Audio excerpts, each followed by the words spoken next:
हमारी टीम वापस आई सर्चिंग करके, तो उस टीम पर फायरिंग कर दी और उनमें से कुछ कैजुअल्टी होगी हमारी, कुछ नाले से कुछ भाग गए। तो शुरुआत वहाँ से हुई थी। और सेना भी एक संघर्ष जीवन है, और सेना के साथ साथ सबसे पहले तो हमारा जो शेखावाटी का एरिया है, ये क्या है, वीर भूमि है। यहाँ हमेशा क्या हुआ, सबसे ज़्यादा सैनिक इसी के, और सैनिक भी किसके पैदा होते हैं, किसान के। तो सबसे बड़ा कौन, हम किसान के बेटे ही हैं। अगर किसान अच्छा नहीं होगा, हमारे माँ बाप अच्छे नहीं होंगे, संस्कार अच्छे नहीं होंगे, और जो हमारी माताएं बेटी है ना, ये हमारे जैसे वीर पैदा कर दिए, मतलब बड़ी खुशी होती है। सबसे हमारी माता जी की कौन का सहयोग है उसमें, क्यों पहला गुरु कौन होता है, माँ और पिताजी होते हैं। तो सबसे हमारी माताएं हमारे को ऐसा पैदा किया कि हमने कभी देश का नाक नहीं कटने दिया। सबसे कहीं भी जाओ, हम पाकिस्तान एरिया में गए, श्रीनगर में मेरी नौकरी है, जब हम जाते हैं ना उधर कि ये फौज कहाँ की है, कि राजस्थान की, वो भी शेखावाटी एरिया की, तो वो अपने आप नाव से डरने लग जाते हैं कि ये तो बड़े खूंखार है, यानी नाव से ही है। तो सबसे तो हमारे को जो पैदा करते हैं उनका ये नहीं है सेना किसे, हम तो पहले बच्चे थे, और माता पिता के बाद में सबसे दूसरा सहयोग है हमारे गुरु का, जो हमारा शिक्षक है। क्यों हमें ऐसा काबिल ही नहीं करेगा तो हम जाएंगे कैसे भाई। माता पिता हमारे पहले गुरु होगा, वो ज्ञान दे देंगे।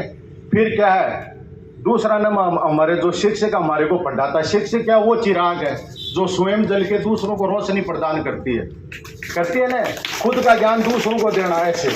तो जैसे छोटे छोटे बच्चे, इनमें संस्कार डाल देंगे, शिक्षा देंगे, तो उनके क्या, इनकी बेसिक वही हो जाएगी, और आगे जाके क्या देश का नाम रोशन करेंगे। चाहे गेम हो, खेती बाड़ी हो, चाहे शिक्षा हो, चाहे मास्टर हो, चाहे पटवारी हो, सबका सहयोग होता है उसमें, एक का किसी का नहीं होता। एक से कभी घर भी नहीं चल सकता, और एक से कुछ भी नहीं हो सकता। सब हम एक साथ होंगे जब भी तो काम चलेगा, नहीं हाथ होंगे। तो अब सेना का तो मैं क्या बताऊं आपको, हमारी यूनिट, तो हमारे वहाँ कौन कौन सी यूनिट थी, तो जाट 11 राजरी और 16 गन्नेडियर, डोगरा फिर हमारी 22 गन्नेडियर, 18 गन्नेडियर थी। तो सबसे अभी मैं आपको बता दें, फौज में एक होता डिफेंस और एक होता अटैकर। तो हम क्या थे, डिफेंस में थे। तो डिफेंस वाला ज़्यादा कुछ नहीं करता, हमने यहाँ डिफेंस ले लिया दीवार पर बस उससे। और अटैकर क्या होता है, जो बाहर से यूनिटें आती है ना, वो जाके फिर उस पर अटैक करती है।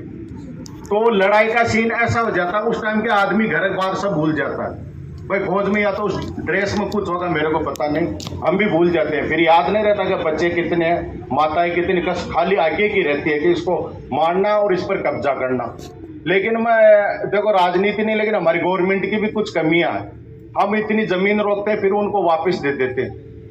भाई मेहनत से काम किया, फिर रुपया नहीं, जैसे थे वैसे हो जाओ, तो उसका कोई फायदा नहीं है ना भाई। हमने जो इतना संघर्ष किया, खून बहाया 71 की लड़ाई में, 65 की लड़ाई में, तो हमने कुछ नहीं मिला उसमें। 71 की लड़ाई में हमने कितना कब्जा कर लिया था, लेकिन वो 93,000 सैनिक भी कब्जा कर रहे थे, लाहौर तक पहुंच गए थे। लेकिन उसमें क्या हुआ, फिर आपकी मेहनत का कोई फायदा नहीं है ना, नहीं है ना।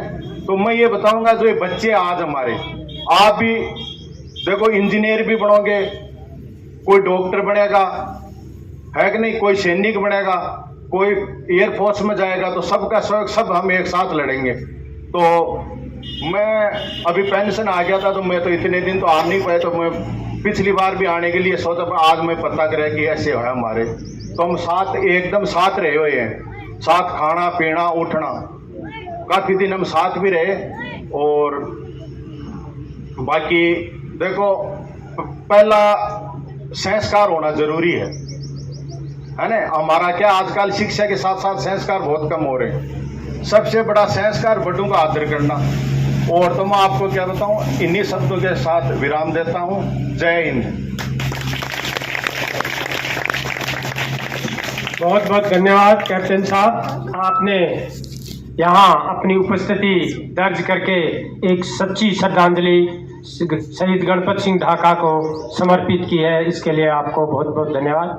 अब आगे की कड़ी में मैं रामदेव सिंह बिजारिया से निवेदन करूंगा कि वो भी एक आर्मी के अनुभवी पर्सन हैं, इसलिए अपने विचारों से हमें अवगत कराएं। रामदेव सिंह बिजारिया।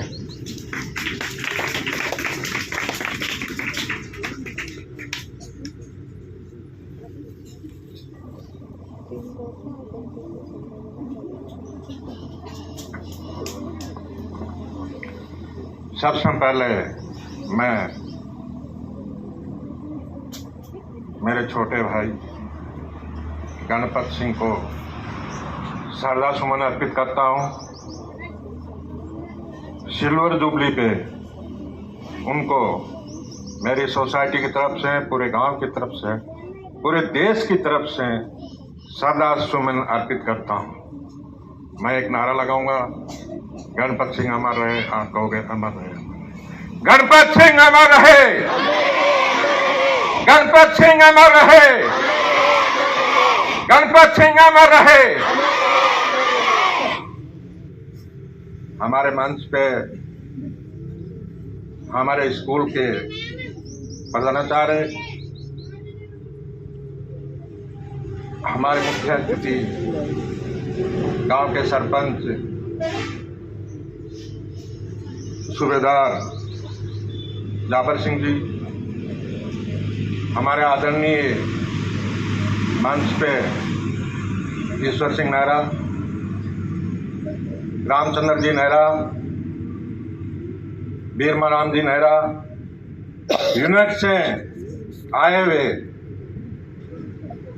साथी कैप्टन शेखावत साहब, ढाका साहब, पंचायत गांव से पधारे हुए वरिष्ठ नागरिक बंधु, माताओं, बहनों, शिक्षक बंधुओं और प्यारे बच्चों, जब किसी भी देश का निर्माण होता है तो उसमें सबसे ज्यादा योगदान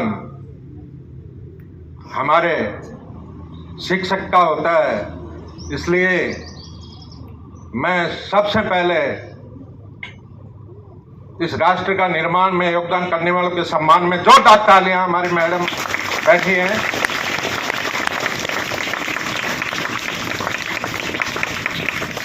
माँ बाप बच्चे को पैदा करता है, उसकी परवरिश करता है, उसके बाद में जैसे हम और रामचंद्र जी नेहरा बात कर रहे थे कि जो 80 साल का कार्यकाल इन्होंने देखा, 85 साल का, उसमें जो चेंजेज आए हैं वो भी शिक्षक की देन है। क्योंकि पहले जो जमाना था पढ़ा लिखा ही नहीं था, हमारे देश आज़ाद नहीं हुआ था, उसमें हमारे लड़ाइयाँ अलग तरह की होती थी। उसमें भी अपने साथी, अपने पड़ोसी गांव के बहुत से लोग शहीद हुए। मैं यहाँ रामचंद्र जी नेहरा और हम लोग उनकी स्मारक बने हुए हैं, जिसमें सबसे अग्रणी गांव था गोल्डा भूखरान। क्यों साहब? गोल्डा भूखरान, बलथाना, जेठी, ये गांव आजादी से पहले अपने पूर्वज जिन्होंने अंग्रेजों को निकाल फेंका, जिन्होंने कुर्बानियां दी, उनके सम्मान में भी जोरदार तालियां।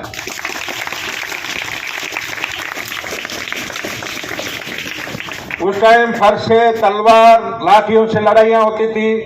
उसके बाद में हमारे शिक्षकों ने हमारे स्कूलों में पढ़ाया, लिखाया और इस लायक बनाया कि आज देश का सैनिक कहीं भी बैठा दुनिया में किसी भी देश को ऐसी परमाणु ताकतें बना दी कि उससे खत्म कर सकता है, लेकिन खुद को भी नहीं बचा सकता। इसलिए उस चीज का इस्तेमाल नहीं किया जाता। ये सब शिक्षकों की देन है। डॉक्टर बनाना, इंजीनियर बनाना, किसान बनाना। हमारे पूर्वज जानते हैं कि उस टाइम पे 100 बीघा में 10 मन नहीं होता था।